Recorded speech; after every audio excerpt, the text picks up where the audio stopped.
அந்த காடியை அவருக்கு குடிக்க கொடுத்தார்கள். அவர் அதை ருசி பார்த்து குடிக்க மனதில்லாதிருந்தார். அவரை சிலுவையில் அறைந்த பின்பு அவர்கள் சீட்டு போட்டு அவருடைய வஸ்திரங்களை பங்கிட்டு கொண்டார்கள். என் வஸ்திரங்களை தங்களுக்குள்ளே பங்கிட்டு என் உடையின் பேரில் சீட்டு போட்டார்கள் என்று தீர்க்கதரிசியால் உரைக்கப்பட்டது நிறைவேறும்படி இப்படி நடந்தது. அவர்கள் அங்கே உட்கார்ந்து அவரை காவல் காத்து கொண்டிருந்தார்கள். அன்றியும் அவர் அடைந்த ஆக்கினையின் முகாந்தரத்தை காண்பிக்கும் பொருட்டு, இவன் யூதருடைய ராஜாவாகிய இயேசு என்று எழுதி அவர் சிரசுக்கு மேலாக வைத்தார்கள். அப்பொழுது அவருடைய வலது பக்கத்தில் ஒருவனும் அவருடைய இடது பக்கத்தில் ஒருவனுமாக 2 கள்ளர் அவரோடு கூட சிலுவையில் அறையப்பட்டார்கள். அந்த வழியாய் நடந்து போகிறவர்கள் தங்கள் தலையை துலுக்கி தேவாலயத்தை இடித்து 3 நாளைக்குள்ளே கட்டுகிறவனே, உன்னை நீயே இரட்சித்துக்கொள், நீ தேவனுடைய குமாரனானால் சிலுவையிலிருந்து இறங்கி வா என்று அவரை தூஷித்தார்கள். அப்படியே பிரதான ஆசாரியரும் வேதபாரகரும் மூப்பரும் பரியாசம் பண்ணி, மற்றவர்களை இரட்சித்தான், தன்னைத்தான் இரட்சித்து கொள்ள திராணி இல்லை. இவன் இஸ்ரவேலின் ராஜாவானால் இப்பொழுது சிலுவையிலிருந்து இறங்கி வரட்டும், அப்பொழுது இவனை விசுவாசிப்போம். தன்னை தேவனுடைய குமாரன் என்று சொல்லி தேவன் மேல் நம்பிக்கையாய் இருந்தானே, அவர் இவன் மேல் பிரியமாய் இருந்தால் இப்பொழுது இவனை இரட்சிக்கட்டும் என்றார்கள். அவரோடு கூட சிலுவையில் அறையப்பட்ட கள்ளரும் அந்தபடியே அவரை நிந்தித்தார்கள். 6ஆம் மணி நேரம் முதல் 9ஆம் மணி நேரம் வரைக்கும் பூமி எங்கும் அந்தகாரம் உண்டாயிற்று. 9ஆம் மணி நேரத்தில் இயேசு ஏலி ஏலி லாமா சபக்தானி என்று மிகுந்த சத்தமிட்டு கூப்பிட்டார். அதற்கு என் தேவனே என் தேவனே ஏன் என்னை கைவிட்டீர் என்று அர்த்தமாம். அங்கே நின்றவர்களில் சிலர் அதை கேட்டபொழுது, இவன் எலியாவை கூப்பிடுகிறான் என்றார்கள். உடனே அவர்களில் ஒருவன் ஓடி கடற்காளானை எடுத்து காடியில் தோய்த்து அதை ஒரு கோலில் மாட்டி அவருக்கு குடிக்க கொடுத்தான். மற்றவர்களோ, பொறு, எலியா இவனை இரட்சிக்க வருவானோ பார்ப்போம் என்றார்கள். இயேசு மறுபடியும் மகா சப்தமாய் கூப்பிட்டு ஆவியை விட்டார். அப்பொழுது தேவாலயத்தின் திரைசீலை மேல் தொடங்கி கீழ்வரைக்கும் 2ஆக கிழிந்தது. பூமியும் அதிர்ந்தது, கண்மலைகளும் பிளந்தது, கல்லறைகளும் திறந்தது. நித்திரையடைந்திருந்த அநேக பரிசுத்தவான்களுடைய சரீரங்களும் எழுந்திருந்தது. அவர் உயிர்த்தெழுந்த பின்பு இவர்கள் கல்லறைகளை விட்டு புறப்பட்டு பரிசுத்த நகரத்தில் பிரவேசித்து அநேகருக்கு காணப்பட்டார்கள். 100க்கு அதிபதியும் அவனோடு கூட இயேசுவை காவல் காத்திருந்தவர்களும் பூமி அதிர்ச்சியையும் சம்பவித்த காரியங்களையும் கண்டு மிகவும் பயந்து, மெய்யாகவே இவர் தேவனுடைய குமாரன் என்றார்கள். மேலும் இயேசுவுக்கு ஊழியம் செய்யும்படி கலிலேயாவிலிருந்து அவரோடு கூட வந்திருந்த அநேக ஸ்திரீகள் அங்கே தூரத்திலே நின்று பார்த்து கொண்டிருந்தார்கள். அவர்களுக்குள்ளே மகதலேனா மரியாளும், யாக்கோபுக்கும் யோசேப்புக்கும் தாயாகிய மரியாளும், செபதேயுவின் குமாரருடைய தாயும் இருந்தார்கள். சாயங்காலமான போது இயேசுவுக்கு சீஷனும் ஐஸ்வர்யவானுமாய் இருந்த யோசேப்பு என்னும் பெயர் கொண்ட அரிமத்தியா ஊரானாகிய ஒரு மனுஷன் வந்து பிலாத்துவினிடத்தில் போய் இயேசுவின் சரீரத்தை கேட்டான். அப்பொழுது சரீரத்தை கொடுக்கும்படி பிலாத்து கட்டளையிட்டான். யோசேப்பு அந்த சரீரத்தை எடுத்து துய்யதான மெல்லிய துப்பட்டியிலே சுற்றி தான் கண்மலையில் வெட்டியிருந்த தன்னுடைய புதிய கல்லறையிலே அதை வைத்து கல்லறையின் வாசலில் ஒரு பெரிய கல்லை புரட்டி வைத்து போனான். அங்கே மகதலேனா மரியாளும் மற்ற மரியாளும் கல்லறைக்கு எதிராக உட்கார்ந்திருந்தார்கள். ஆயத்த நாளுக்கு பின்னான மறுநாளிலே பிரதான ஆசாரியரும் பரிசேயரும் பிலாத்துவினிடத்தில் கூடி வந்து, ஆண்டவனே, அந்த எத்தன் உயிரோடு இருக்கும்போது 3 நாளைக்கு பின் எழுந்திருப்பேன் என்று சொன்னது எங்களுக்கு ஞாபகம் இருக்கிறது.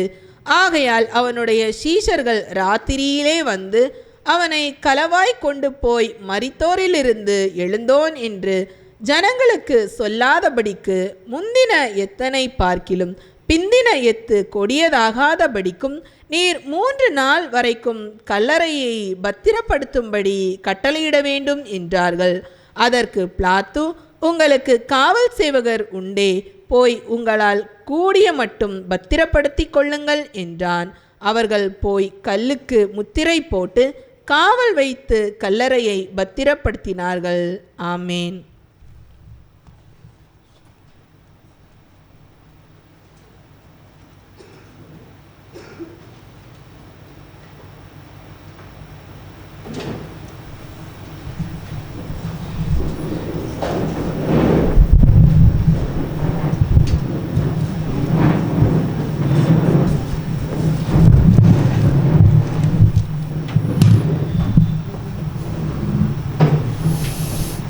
அல்லேலூயா, அல்லேலூயா, அல்லேலூயா, அல்லேலூயா.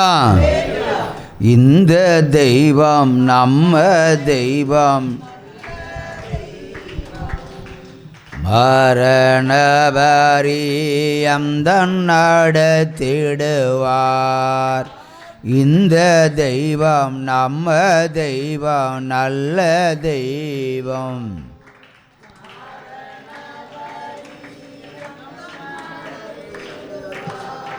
எத்தனையோ இடர் சூழ்ந்தாலோ அத்தனையோ தங்க பலன் தருவார். அந்தி சந்தி முந்தி வந்து கர்த்தரையே ஸ்தோத்தரிப்பேன். அந்தி சந்தி மதியான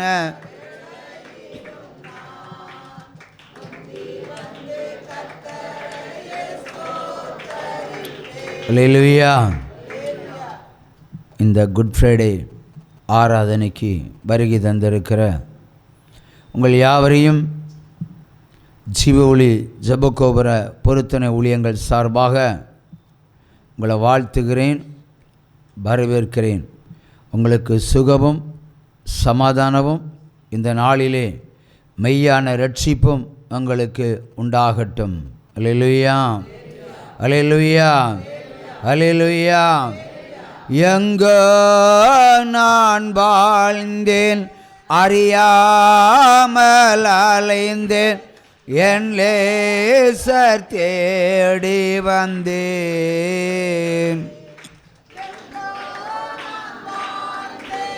அறியாமல் அலைந்தேன், என் நேசர் தேடி வந்தேன்.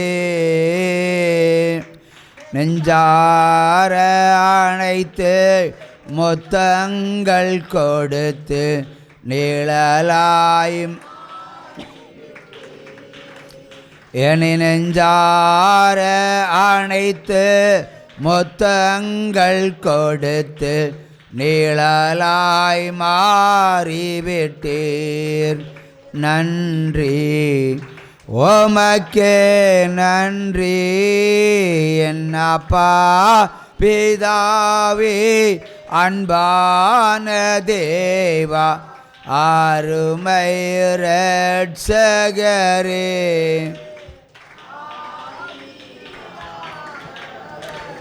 என் அப்பா பிதாவே, அன்பான தேவா, அருமை இரட்சகரே.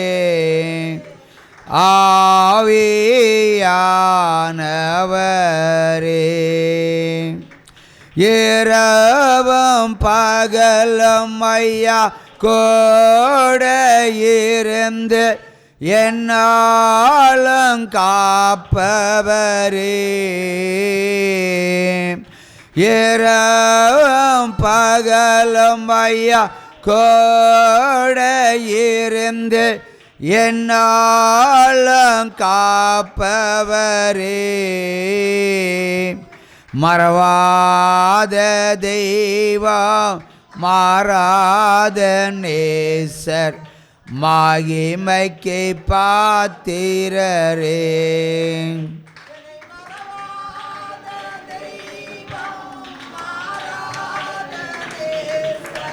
மகிமைக்கு பாத்திரரே நன்றி, உமக்கே நன்றி என்னப்பா பிதாவே அன்பான தேவா. உற்சாகத்தோடு கரவசை. ஹல்லேலூயா, ஹல்லேலூயா, ஹல்லேலூயா, ஹல்லேலூயா. இன்று வாசித்த வேத புஸ்தகத்திலிருந்து மத்தேயு 27:25 வசனத்தை வாசிக்க கேட்போம். அதற்கு ஜனங்கள் எல்லோரும் 24-25 வாசிப்போம். கலகம் அதிகமாகிறதே அல்லாமல் தன் பிரயாசத்தினாலே பிரயோஜனம் இல்லை என்று பிலாத்து கண்டு தண்ணீரை அள்ளி ஜனங்களுக்கு முன்பாக கரங்களை கழுவி, இந்த நீதிமானுடைய இரத்த பலிக்கு நான் குற்றமற்றவன் அல்ல, நீங்களே பார்த்து கொள்ளுங்கள் என்றார். அதற்கு ஜனங்கள் எல்லோரும் இவனுடைய இரத்த பலி எங்கள் மேலும் எங்கள் பிள்ளைகள் மேலும் இருப்பதாக என்று சொன்னார்கள். ஒரு சம கையை தட்டலாமா? இப்போ இயேசு கிறிஸ்துனுடைய சாவுக்கு காரணமான அந்த இரத்த பலி இந்த ஜனங்கள் மேல் தன் பிள்ளைகள் மேலும் இருப்பதாக என்று அவர்கள் ஏற்றுக்கொண்டு இருக்கிறார்கள். இப்போ இயேசு கிறிஸ்துனுடைய இரத்த பலி நாளைக்கு பிறக்க போகிற பிள்ளையிடத்திலும் வரும். ஏனென்றால் அவர்கள் கேட்டு பெற்றுக்கொண்டார்கள். ஹல்லேலூயா. பிலாத்து கையளித்தான், எனக்கு இதில் பொறுப்பு அல்ல என்று. அந்த பொறுப்பை எடுத்துக்கொண்டது இவர்கள். ஹல்லேலூயா. இவர்கள் மாத்திரமல்ல, எங்கள் பிள்ளைகளுக்கும் வரட்டும் என்று சொன்னார்கள். ஆகவே அந்த சாபக்கேடு இன்றைக்கு இந்த ஜனங்கள் மேலே என்றென்றைக்கும் நிலைத்து நிற்பதை நான் காண்கிறேன்.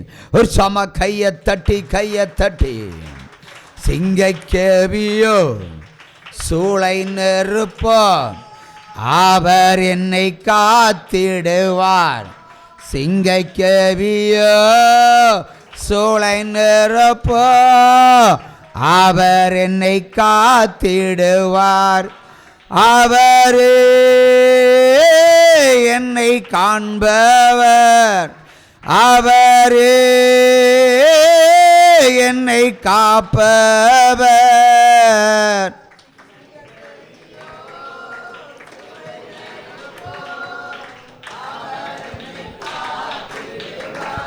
ஹல்லேலூயா,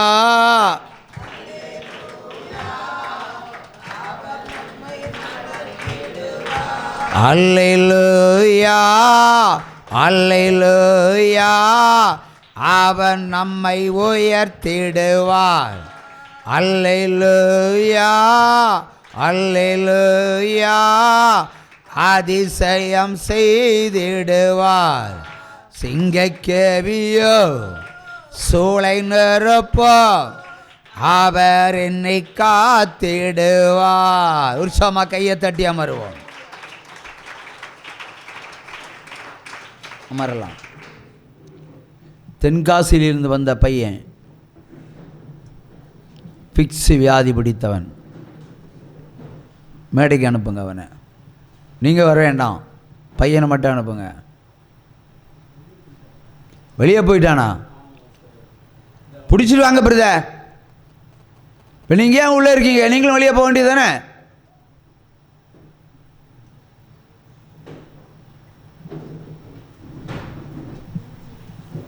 ஹல்லேலூயா, ஹல்லேலூயா, ஹல்லேலூயா, ஹல்லேலூயா.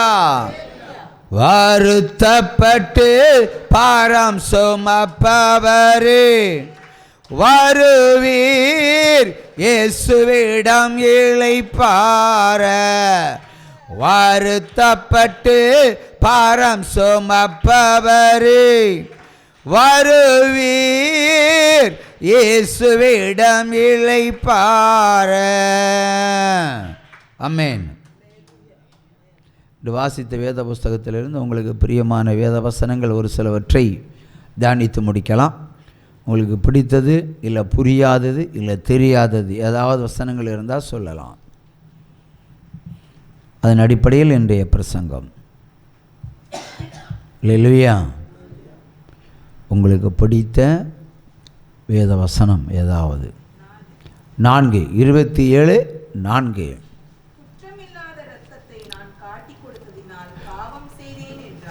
குற்றமில்லாத இரத்தத்தை நான் காட்டி கொடுத்ததினால் பாவம் செய்தேன் என்றான். அதற்கு அவர்கள் எங்களுக்கு என்ன, அது உன் பாடு என்றார்கள். அல்லேலூயா. இங்கே இயேசு கிறிஸ்துவை காட்டி கொடுத்த யூதாசை பார்க்கிறோம். இந்த குட் ஃப்ரைடே வந்தாலே யூதாசை எல்லாரும் சபிப்போம் இல்லையா? ஆனால் நம்ம தேவனை காட்டி கொடுத்த படுபாவி என்று சொல்லி திட்டுவோம். இந்த உலகம் பண ஆசை பிடித்ததாக இருக்கிறது. அதில் இவன் ஒருவன் 30 வெள்ளிக்காசுக்காக இயேசு கிறிஸ்துவை காட்டி கொடுத்தவன். ஆனால் அவன் அன்றைக்கு காட்டி கொடுக்காவிட்டால் இன்றைக்கு இயேசு கிறிஸ்து நமக்கு சொந்தம் இல்லாமல் போய்விடுவார். அதையும் நீங்கள் புரிந்து கொள்ள வேண்டும். காட்டி கொடுப்பதற்கு ஒருவன் வேண்டும். ஆனால் காட்டி கொடுத்த பிற்பாடு குற்றமில்லாத ஒரு இரத்தம், தேவகுமாரனை நான் காட்டி கொடுத்தேன் என்று மனம் வருந்தி மனம் திருந்தி கதறி அழுகிறான். 30 வெள்ளிக்காசை கொண்டு தேவாலயத்தில் கொண்டு போடுகிறான். இந்த காசு எனக்கு வேண்டாம், நான் நீதிமானை காட்டி கொடுத்த ஒரு குற்றவாளி என்று பாவம் செய்தேன் என்று பதறுகிறான். ஆனாலும் சிலுவையில் தொங்கின இயேசு, இவனால் காட்டி கொடுக்கப்பட்டு தொங்கவிடப்பட்ட இயேசு கிறிஸ்து